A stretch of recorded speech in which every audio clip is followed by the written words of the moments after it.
Good morning students. ये आपका electrochemistry का लेक्चर नंबर 6 है। आज आप लोग को पढ़ाया जाएगा इलेक्ट्रोकेमिकल सेल। इसके पहले के 5 वीडियोज में मैंने इलेक्ट्रोलिटिक सेल पढ़ा दिया था। अच्छा, तो इलेक्ट्रोलिटिक सेल में क्या था? Conversion of electrical energy into chemical energy.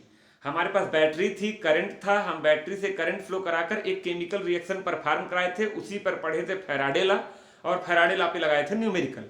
आज हमको क्या करना है, उसका जस्ट उल्टा।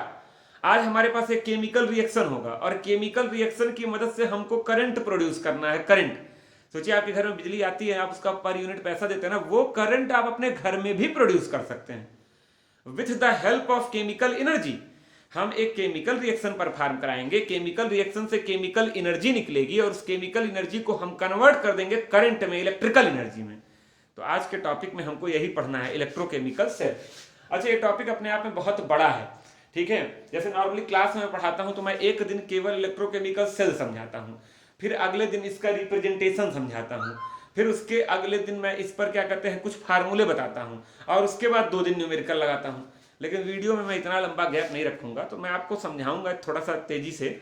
अगर कहीं कोई दिक्कत होगी तो पूछ जरूर लीजिएगा। ये इलेक्ट्रोकेमिकल सेल बहुत से बच्चे क्लास 11th में भी पढ़े होंगे, रेडॉक्स रिएक्शन में। जो बच्चे मुझसे पढ़ते हैं, क्लास 11th में पढ़े हैं, उनको मैंने ये पढ़ाया था 11th में भी, लेकिन ये 11th के सिलेबस में नहीं।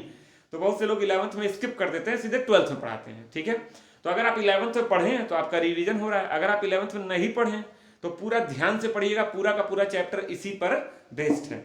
आधा चैप्टर के कुछ महत्वपूर्ण पॉइंट आपको बता दिए गए हैं फैराडे लॉ के बारे में। तो अगर आपसे कोई पूछे इलेक्ट्रोकेमिकल सेल क्या है, तो देखिए मैं डेफिनेशन बोल रहा हूं, नोट करना होगा तो कर लीजिएगा। The apparatus in which chemical energy is converted into electrical energy. The apparatus in which chemical energy is converted into electrical energy is called electrochemical cell. Yeah, in other words, with the help of chemical reaction, we can produce current. With the help of chemical reaction, we can produce current. This whole process is performed in electrochemical cell. तो ये आप आराम से note कर लीजिएगा। अब मैं electrochemical cell आपको समझाने जा रहा हूं। अच्छा, कि बताइए इलेक्ट्रोकेमिकल सेल में इनपुट क्या होगा? कंप्यूटर के लैंग्वेज में पढ़ते हैं ना, इनपुट आउटपुट। तो इनपुट होगा केमिकल रिएक्शन और आउटपुट क्या होगा? करंट। इनपुट क्या होगा? केमिकल रिएक्शन, और आउटपुट क्या होगा? करंट। देखिए आपके सामने एक कुछ सेटअप है, कुछ पहले से मैं लिख के रखा हूं, ठीक है, इसको ध्यान दीजिएगा। ऊपर देखिए क्या लिखा हुआ है, zinc plus copper plus 2 ion है, एरो गिव्स जिंक पे +2 और कॉपर न्यूट्रल 0। ये तो यहाँ पर जिंक पे चार्ज कितना है? 0। तो बताओ जिंक का ऑक्सीडेशन नंबर क्या हो गया? 0। यहाँ कॉपर का ऑक्सीडेशन नंबर +2, यहाँ जिंक का +2 और कॉपर का 0। अच्छा बताओ, जिंक 0 से +2 जा रहा है, ऑक्सीडेशन नंबर बढ़ रहा है, तो बताओ क्या हो रहा है? ऑक्सीडेशन। यहाँ कॉपर +2 से 0 जा रहा है, ऑक्सीडेशन नंबर घट रहा है, तो बताओ क्या हो रहा है? रिडक्शन। अब ऑक्सीडेशन और रिडक्शन मत पूछना क्या होता है, ठीक है। अच्छा अब देखिए, ये एक रेडॉक्स रिएक्शन है जहां पर जिंक आयन में ऑक्सीडेशन हो रहा है और कॉपर +2 का कॉपर में रिडक्शन हो रहा है। तो ये एक क्या है बच्चा, बताओ? Redox reaction. क्या बोलो? Redox reaction. अच्छा, हमको मैंने अभी कुछ बताया था, इलेक्ट्रोकेमिकल सेल में हमको एक केमिकल रिएक्शन परफॉर्म करना है, और केमिकल रिएक्शन परफॉर्म करके हमको क्या प्रोड्यूस कर देना है? करंट। क्या प्रोड्यूस कर देना है? करंट, ठीक है। तो ये बताइए, यहां पर ये केमिकल रिएक्शन लिखा है, यही केमिकल रिएक्शन हमको इस पूरे सेटअप में परफॉर्म करना है। तो देखिए लिखा है, इसी रिएक्शन को परफॉर्म कराना है, ठीक है, इसी रिएक्शन को। अच्छा, इसकी जगह आप कोई और भी रेडॉक्स रिएक्शन ले सकते हैं, इसकी जगह कोई और भी रेडॉक्स रिएक्शन आप ले लेंगे तो भी करंट प्रोड्यूस होगा। मुझे एक एग्जांपल लेके चलना था तो मैंने ये रिएक्शन ले लिया। तो इसी रिएक्शन को परफॉर्म कराना है, तो ये इनपुट हो गया। बताओ बच्चा, ये क्या हो गया? इनपुट। यही इनपुट है। अच्छा, आउटपुट क्या होगा बोलो? करंट। अच्छा, तो करंट किस में प्रोड्यूस होता है? अपने शरीर में भी होता है, लेकिन तुम किस में कराओगे? अपने शरीर में नहीं, तुम कराओगे कोई वायर ले लोगे।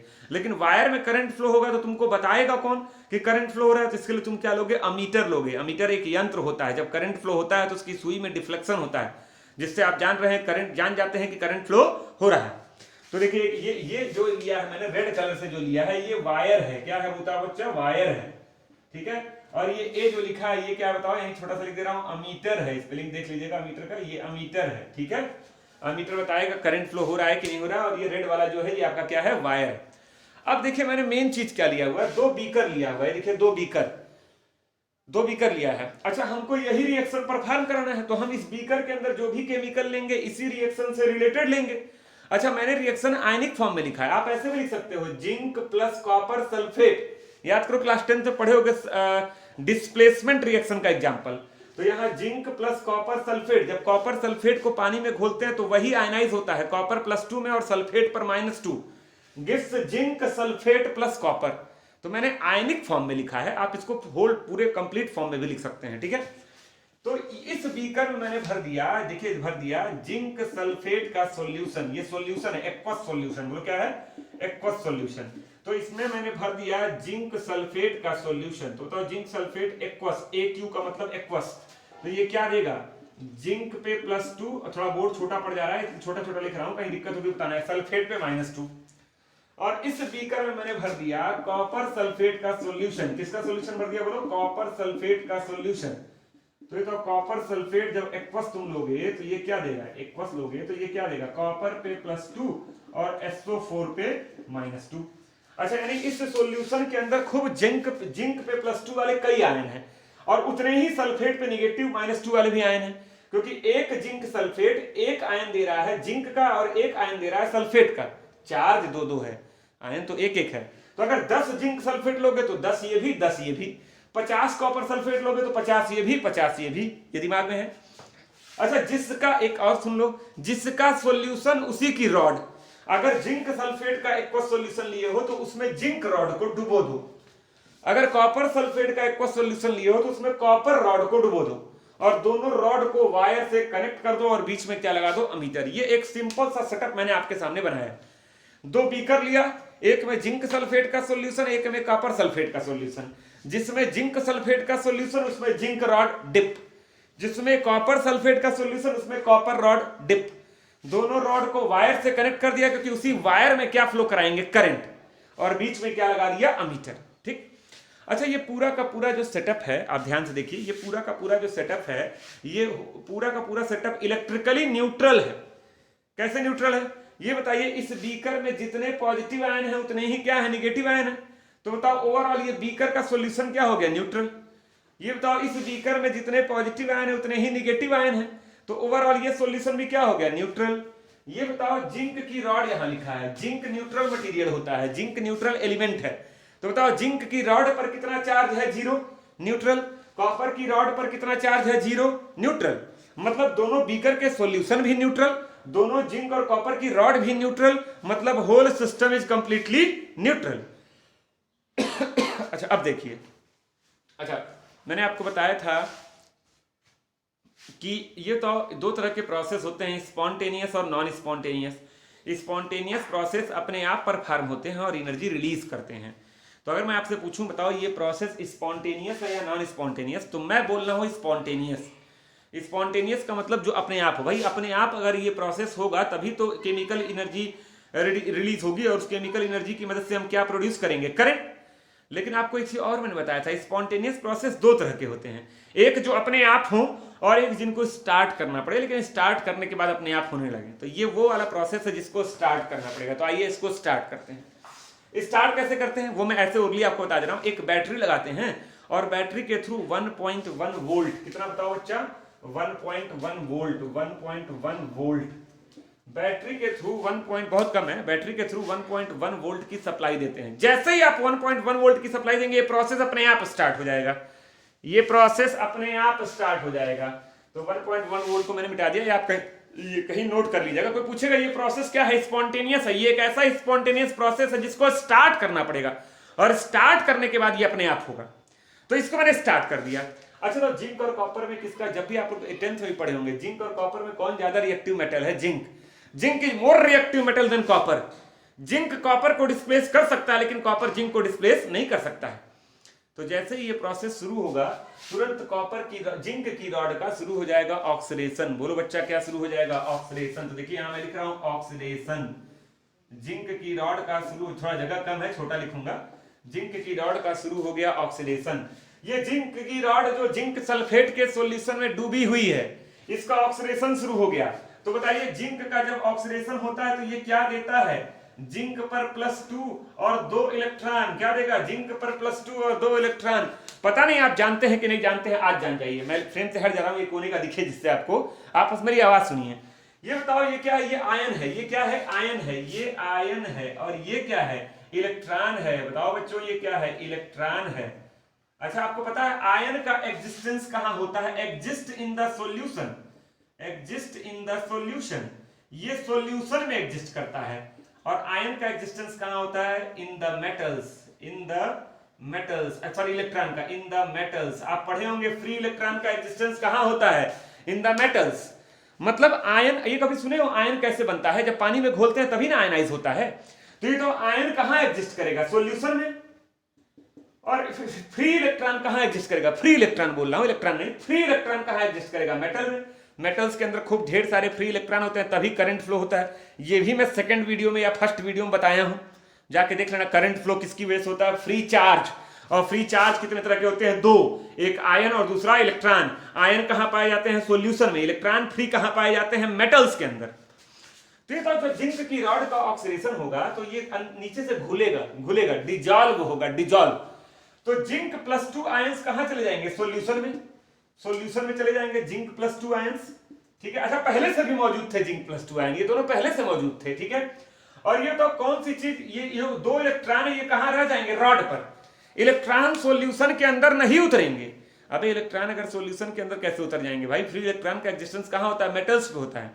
मतलब इस जिंक की रॉड में करोड़ों जिंक के एटम्स होंगे, उसमें से बारी बारी से एक एक एटम का 2 इलेक्ट्रॉन रॉड पे रहेगा और बाकी आयन कहां चला जाएगा? सॉल्यूशन। यानी जिंक की रॉड का शुरू हो गया ऑक्सीडेशन, Zn+2 निकला, सॉल्यूशन में चला गया, 2 इलेक्ट्रॉन रॉड पर रह गए। Zn+, फिर एक और खुला, Zn+2 अंदर चला गया, 2 इलेक्ट्रॉन रॉड पे रह गए। फिर एक और खुला, Zn+2 अंदर चला गया, 2 इलेक्ट्रॉन रॉड पे गए। लगातार लगातार ये रॉड घुलता रहेगा, इसका ऑक्सीडेशन होता रहेगा, 0 से +2 में ऑक्सीडेशन होता रहेगा और 2 इलेक्ट्रॉन कहां हो जाएंगे? रॉड पर। अच्छा एक चीज बताओ, रॉड पर इलेक्ट्रॉन की संख्या बढ़ रही है या घट रही है? इधर इधर देखिए, लेफ्ट वाले को देखिएगा, रॉड पर इलेक्ट्रॉन की संख्या बढ़ रही है कि घट रही है? बढ़ रही है। अच्छा एक चीज बताओ, इन 2 इलेक्ट्रॉन को कौन अट्रैक्ट कर रहा था? इन 2 इलेक्ट्रॉन को इस जिंक एटम का न्यूक्लियस, अबे इसका न्यूक्लियस रहा होगा, वही तो इसको अट्रैक्ट कर रहा था। अच्छा 2 इलेक्ट्रॉन को रॉड पर छोड़ दिए और जिंक खुद कहां चला गया? सॉल्यूशन में। मतलब उस 2 इलेक्ट्रॉन को अट्रैक्ट करने के लिए अब कोई नहीं है। वो 2 इलेक्ट्रॉन पूरी तरह से आवारा हो गए हैं, उनको कंट्रोल करने वाला कोई है ही नहीं। अब वो दौड़ेंगे, भागेंगे, नाचेंगे। अच्छा तो वो 2 इलेक्ट्रॉन इस सॉल्यूशन में आएंगे नहीं तो उस रॉड पे नाचेंगे, ऐसे दौड़ेंगे। अच्छा रॉड किससे कनेक्टेड है? वायर से। वायर में भी क्या भरा हुआ है? मेटल। वो वायर में दौड़ेंगे, वायर में दौड़ेंगे, फिर कहां दौड़ेंगे? रॉड में दौड़ेंगे। Rod wire, rod rod wire rod, मतलब इलेक्ट्रॉन चल रहा है। और आपको पता है, अगर मैं आपसे पूछूं what is current, the motion of electron is called current. Current क्या है? जब इलेक्ट्रॉन मूव करता है, मोशन करता है, then that is called current. This is the definition of current. मतलब इलेक्ट्रॉन फ्लो करेगा, ये जो फ्री इलेक्ट्रॉन फ्लो करेगा इधर से इधर। ये देखिए इलेक्ट्रॉन इधर फ्लो कर रहा है। जब इलेक्ट्रॉन इधर फ्लो करेगा तो उसके अपोजिट डायरेक्शन में बच्चा क्या फ्लो करेगा? उसके अपोजिट डायरेक्शन में क्या फ्लो होने लगेगा? Current I. इलेक्ट्रॉन इधर से इधर फ्लो करेगा, E1 इलेक्ट्रॉन, और उसके अपोजिट डायरेक्शन में क्या फ्लो करेगा? करंट। मतलब वायर में करंट फ्लो हो गया, अमीटर की सुई में डिफ्लेक्शन हो गया, हम अपने काम में सक्सेस हो गए। कह लो करें सर पूरा रिएक्शन तभी परफॉर्म में नहीं हुआ, अभी आप खाली ऑक्सीडेशन करा रहे हैं। सही बात है, आपका सोचना बिल्कुल सही है। आइए इधर आइए, यहां होगा रिडक्शन। क्या होगा? रिडक्शन। धीरे धीरे बहुत कॉम्प्लेक्स हो जाएगा, तो वीडियो को देखते हुए लाइन से आराम से नोट्स बनाइएगा। रिडक्शन। अच्छा तो ये 2 इलेक्ट्रॉन घूमते घूमते इस रॉड पे आ गया ना, यहां आ गया ना रॉड पर। इस रॉड पर इलेक्ट्रॉन आके इकट्ठा हो रहा है। अच्छा तो अंदर क्या है? कॉपर +2। बताओ अंदर क्या है? कॉपर +2। अच्छा कॉपर +2 इलेक्ट्रॉन को कितना इलेक्ट्रॉन चाहिए? 2। वो रॉड के पास जाएगा, उस रॉड से 2 इलेक्ट्रॉन लेगा और उसी रॉड पर डिपॉजिट हो जाएगा। तो कॉपर +2 रॉड के पास जाएगा, 2 इलेक्ट्रॉन लेगा और यहीं पर कॉपर बना लेगा। इसको बोलते हैं डिपॉजिटेड। क्या हो गया? डिपॉजिटेड। डिपॉजिटेड। मतलब ये देखिए, फिर से सुनिए, जिंक की रॉड घुलेगी, Zn+2 अंदर 2 इलेक्ट्रॉन टहलते हुए यहां आ गया, उसी 2 इलेक्ट्रॉन को ये कॉपर +2 आयन सॉल्यूशन के अंदर का लेकर उसी रॉड पर डिपॉजिट हो गया। जब डिपॉजिट होगा तो उसी रॉड पर चिपक जाएगा। तो मैं इसको रेड पेन से ऐसे बना दे रहा हूं, इसी रॉड पर चिपक जाएगा ऐसे। जिंक की रॉड घुलेगी, Zn+2 अंदर 2 इलेक्ट्रॉन टहलते हुए यहां आ गया, उसी 2 इलेक्ट्रॉन को लेकर कॉपर आयन डिपॉजिट। फिर अगेन जिंक की रॉड घुलेगी, Zn+2 अंदर 2 इलेक्ट्रॉन टहलते हुए यहाँ आ गया, उसी 2 इलेक्ट्रॉन को लेके एक और कॉपर डिपोजिट। मतलब लगातार यहाँ जिंक की रॉड घुलती रहेगी, डिसोल्यूशन होता रहेगा, और यहां पर लगातार कॉपर आयन का डिपोजिशन होता रहेगा। तो बताइए यहां पर जिंक का क्या हो रहा है, जिंक का क्या हो रहा है बच्चा, डिसोल्यूशन, डिसोल्यूशन। इसी का एक चीज और हो रहा है, क्या बताओ, ऑक्सीडेशन। इसी का एक चीज और हो रहा है, बताओ क्या, वेट, वेट क्या हो रहा है, घट रहा है, WEIGHT, वेट घट रहा है, घट रहा है, वेट घट रहा है। यहां आइए, यहां कॉपर का क्या हुआ, पहला डिपोजिटेड, दूसरा क्या हुआ, रिडक्शन। बताओ और क्या हो रहा है, वेट घट रहा है, बढ़ रहा है, बढ़ रहा है। तो वेट, WEIGHT, वेट बढ़ रहा है, वेट बढ़ रहा है। तीन चीज याद रखिएगा। इधर जिंक का, आइए इधर बात करते हैं। अब देखो, अपने दिमाग में रखो, मेरे राइट में अगर मैं इस डायग्राम को बना रहा हूं, तो मैं अपनी कॉपी पर ऐसे बना रहा हूं, ये मेरी कॉपी है। तो बताओ मेरे राइट में क्या है, कॉपर, रिडक्शन। आर माने राइट हैंड और आर माने रिडक्शन। याद करो, याद करो, दिमाग में बैठाओ। अच्छा, मेरे लेफ्ट में क्या हो रहा है, ऑक्सीडेशन। ये लेफ्ट वाला उसे समझ लो, ऑक्सीडेशन। आर माने राइट याद रखना, और दूसरा वाला क्या हो गया, ऑक्सीडेशन। अगर मैं पूछूं आपसे, बहुत ध्यान सुनना, राइट में क्या हो रहा है, तो रिडक्शन, लेफ्ट में ऑक्सीडेशन। फिर मैं दोबारा पूछूं राइट में क्या हो रहा है, बोलो डिपोजिशन, लेफ्ट में डिसोल्यूशन। फिर मैं दोबारा पूछूं राइट में क्या हो रहा है, वेट बढ़ रहा है, लेफ्ट में वेट घट रहा है। ये तीनों याद रखना। अच्छा, एक चीज और याद रखो, ये रिप्रेजेंटेशन होता है। आप अपनी कॉपी पर जब बनाना तो राइट में रिडक्शन वाले को रखना। ये एक रिप्रेजेंटेशन का तरीका होता है, अभी आगे भी इस पर डिस्कस करूंगा। एक मान्यता है, एक कन्वेंशन है। जब भी इलेक्ट्रोकेमिकल सेल हम बनाते हैं तो रिडक्शन वाले को किधर रखते हैं, राइट में। जानते हो, इससे दिक्कत नहीं होती है। जैसे मान लो अब मैं ऐसे बनाया, आप अपनी कॉपी में इसका उल्टा बना लिए, भाई आप कॉपर रॉड को इधर रख के दिखा दिए इधर रिडक्शन हो रहा है, तो बाद में चल के बहुत कंफ्यूजन होगी, क्योंकि 50 तरह के इलेक्ट्रोकेमिकल सेल होते हैं।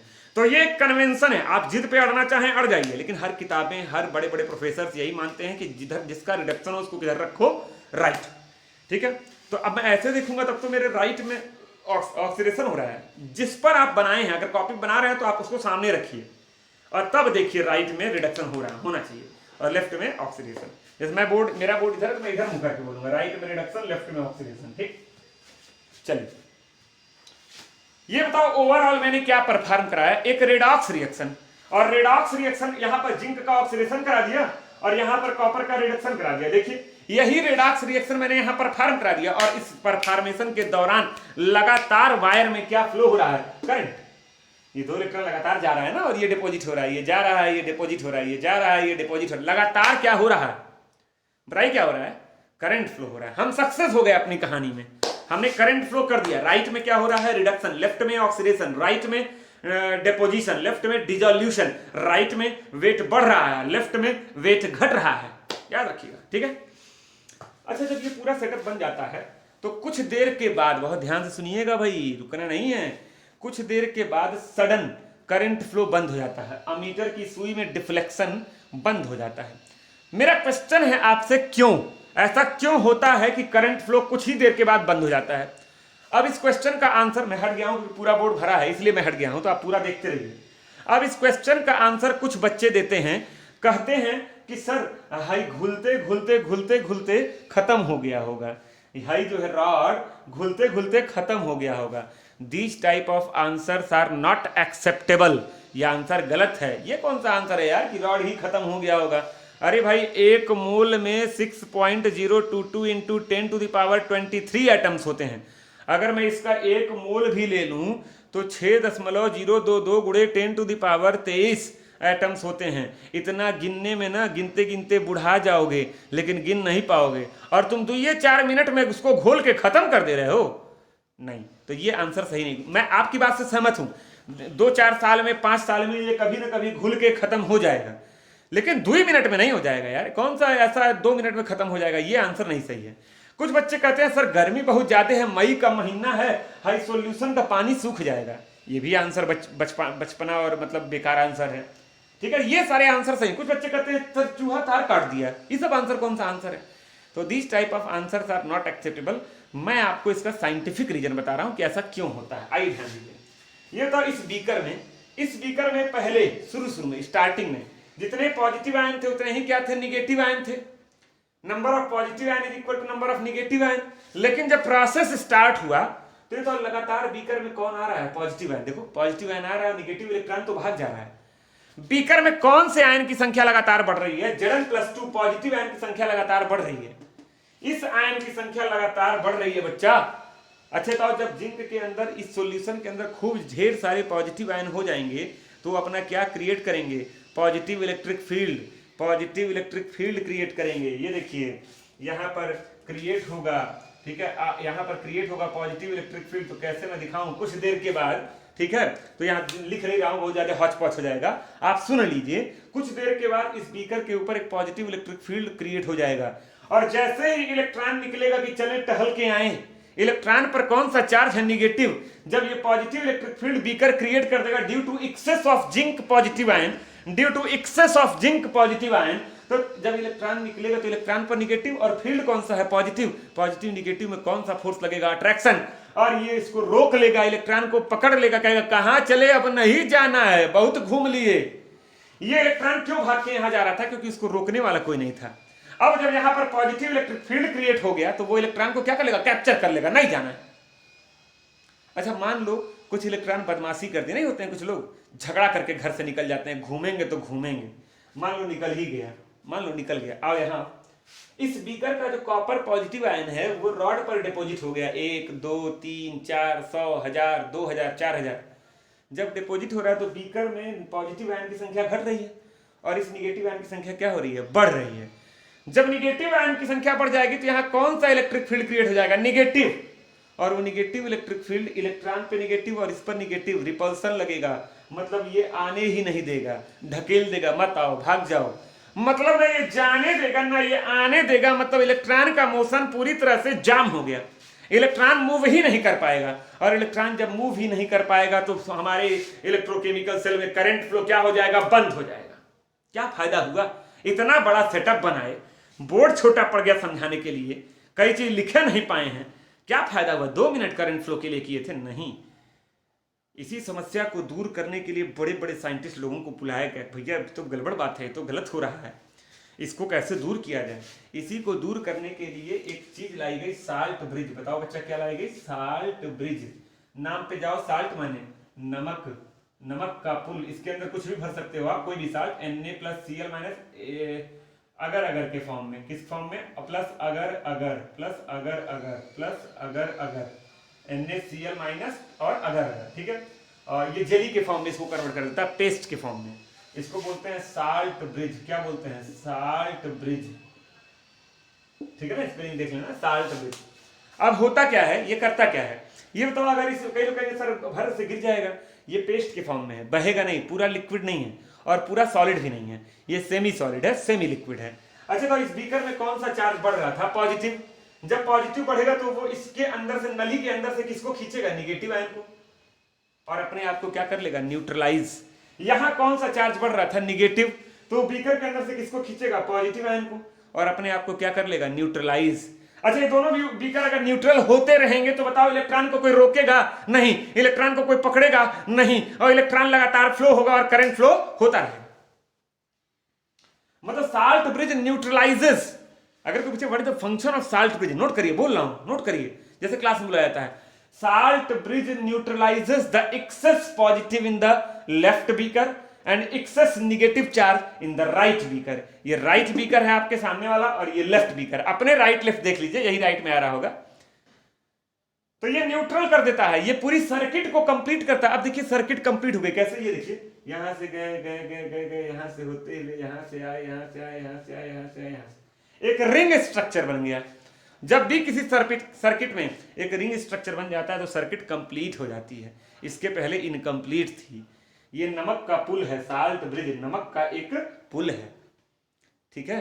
तो मैंने इसमें कुछ चीजें लिखी नहीं है, जैसे यहाँ पर पॉजिटिव एक्सेस नहीं दिखाया, यहाँ पे निगेटिव एक्सेस नहीं दिखाया, और वो चीज़ आप नोट कर लेंगे। मैंने जो भी चीज़ें बोली हैं एक एक चीज़ को पॉइंट बनाकर नोट कर लेना बच्चा। एक बार फिर से बता दे रहा हूँ, ये जिंक की रॉड घुलेगी, इसका ऑक्सीडेशन हो रहा है, Zn+2 अंदर, 2 इलेक्ट्रॉन यहाँ आ गया, उसी 2 इलेक्ट्रॉन को सॉल्यूशन के अंदर का कॉपर आयन लेके डिपॉजिट हो गया, ठीक है। यहाँ पर कुछ देर के बाद जिंक पॉजिटिव आयन की संख्या बहुत ज्यादा हो जाने की वजह से बीकर पर पॉजिटिव चार्ज आ जाएगा जो इलेक्ट्रॉन को पकड़ लेगा, और यहाँ पर कॉपर जब चला गया रॉड पर तो अंदर सल्फेट निगेटिव आयन की संख्या बढ़ जाएगी जो इलेक्ट्रॉन को आने ही नहीं देगी। इसी समस्या को दूर करने के लिए हमने लगाया साल्ट ब्रिज। वो यहाँ के निगेटिव को न्यूट्रलाइज करेगा, क्या भेज के, Na+ भेज के। Na+ जाएगा सल्फेट से रिएक्शन कर लेगा और उसको न्यूट्रल कर देगा, और यहाँ के पॉजिटिव को न्यूट्रल करेगा, क्या भेजकर, Cl भेज के। जिंक जाएगा क्लोरीन से रिएक्शन कर लेगा और न्यूट्रल कर देगा और नीचे बैठ जाएगा, और ये पूरा सिस्टम। अच्छा, कई लोग कहते हैं सर ये भी खत्म हो गया तब। अरे ये खत्म हो गया तो इसको निकाले, फिर नमक भरे और फिर लगा दिए। इसको चेंज करना आसान है, पूरे सेटअप को हर 2-2 मिनट पे बदलना आसान नहीं। अच्छा, कोई कहते हैं सर गर्मी में ये पानी सूख गया, तो इसीलिए आप लोग देखिए घर में जो इन्वर्टर की बैटरी होती है उसके साथ आपको पानी मिलता है और एक ऊपर निशान बना होता है रेड कलर का, और जब रेड निशान नीचे आता है तो हम उसमें पानी भर देते हैं, ठीक है, ताकि ये सॉल्यूशन क्या हो, गड़बड़ ना हो। जब मैं क्लास 6-7 में था तो मेरे घर की इन्वर्टर जो है, बैटरी खराब हो गई थी। तो बैटरी जो चेंज करने आए भैया, उन्होंने बैटरी में पता नहीं क्या ऐसे डाले और बताया कि अरे सर तीन ठो प्लेटवे गल गई बा, 3 ठो प्लेटवे गल गई बा, बहुत लोड उठा ले बा, लगा था कूलर टीवी सब चलल बा। सही बात था, कूलर टीवी सब चलता था उसी इन्वर्टर से। तो इन्वर्टर के अंदर जो नॉर्मल आता है 10-12 हज़ार वाला बैटरी आती है, उसमें 5 प्लेट होती है मेटल की, यही प्लेटवा जो गल रही है, ठीक है। जब 3 प्लेट गल जाती है, मोर देन 50% प्लेट्स गल जाती हैं, तो इन्वर्टर सही से काम करना बंद कर देता है। यही रीजन है कि इन्वर्टर की रीसेल वैल्यू होती है। आप देखिए पुराना इन्वर्टर दीजिए तो नया इन्वर्टर लेने पे कुछ 3-4 हज़ार रुपया कम हो जाता है। क्यों? क्योंकि ये गला है, खत्म नहीं हुआ है, गल के अंदर में इकट्ठा है, तो लोग ले जाते हैं उस बैटरिया को गला के नई बैटरी बना लेते हैं, ठीक है।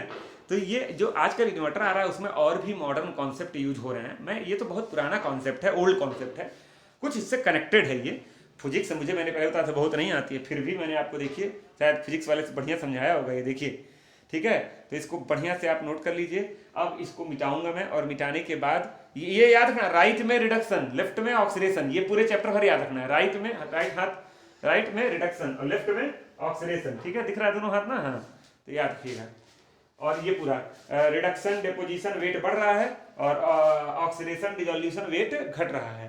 तो इसको मिटाऊंगा। अब मैं आपको बताऊंगा रिप्रेजेंटेशन ऑफ इलेक्ट्रोकेमिकल सेल, और न्यूमेरिकल शायद आज नहीं हो पाएगा, ऑलरेडी आधा घंटा का वीडियो ये हो गया है, ठीक है।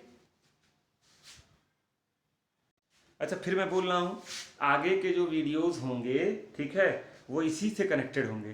तो हर दिन जान रहे हो ना, हर वीडियो में पहले मैं ये बनाऊँ फिर इससे कनेक्ट कराऊँ, तो आपको ये वीडियो बहुत अच्छे से समझना पड़ेगा, क्योंकि इसके बाद सीधे फार्मूला आएगा। तो फार्मूला कहाँ से आएगा? इसी में से निकालूंगा, इसी की बात करके निकाल दूंगा, फिर उस पर न्यूमेरिकल लगवाऊंगा, इसी की बात करके न्यूमेरिकल लगवा दूंगा। तो अगर आप ये भूले रहेंगे तो फिर आगे का 2-3 वीडियो आपके लिए यूजलेस है, किसी काम का नहीं है। चलो बताओ, इसको रिप्रेजेंट करने जा रहा हूँ। चलो बताओ, बीच इलेक्ट्रोकेमिकल सेल के बीच में क्या था? Salt bridge. तो साल्ट ब्रिज को रिप्रेजेंट करते हैं ऐसे 2 पैरेलल लाइन।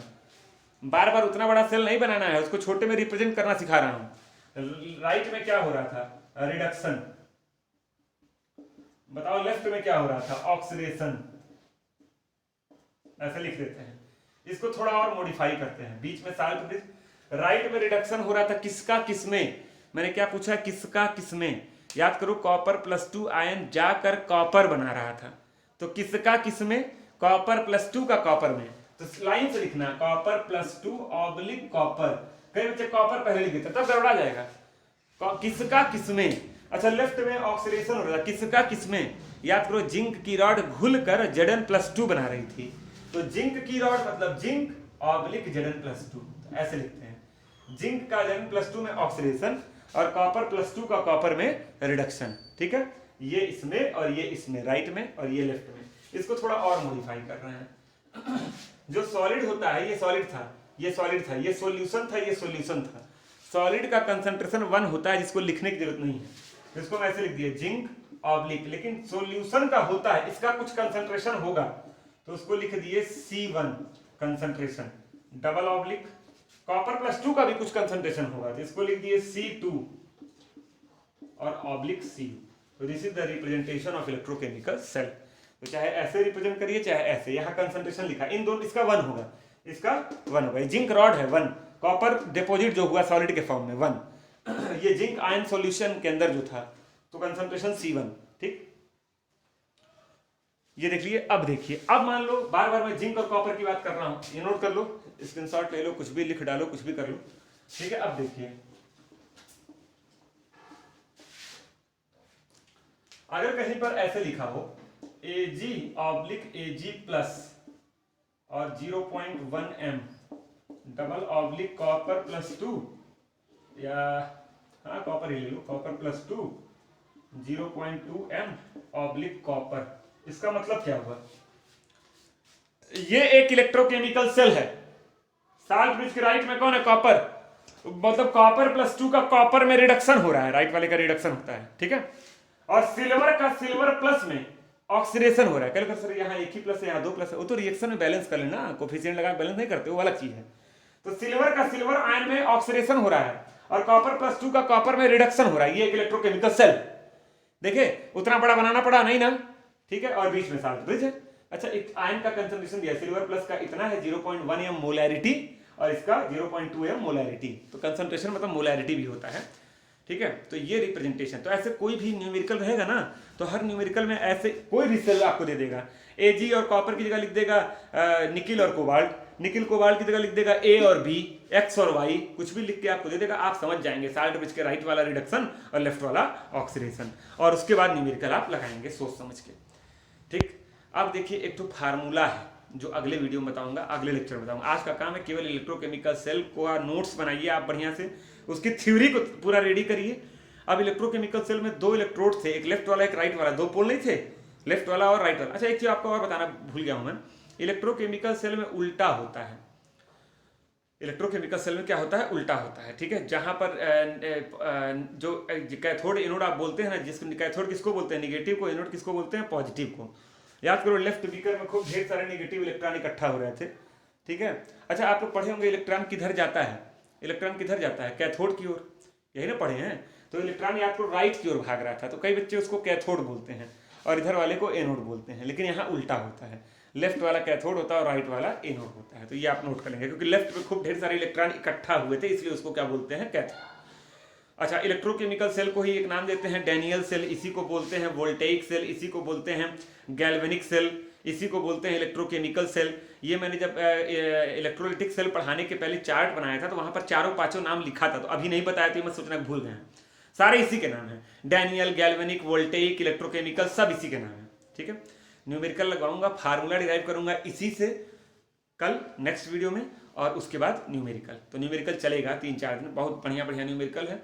अगर बढ़िया बढ़िया 5 न्यूमेरिकल लगवा दूंगा तो 40 मिनट का एक वीडियो तैयार हो जाएगा, ठीक है। Okay, thank you.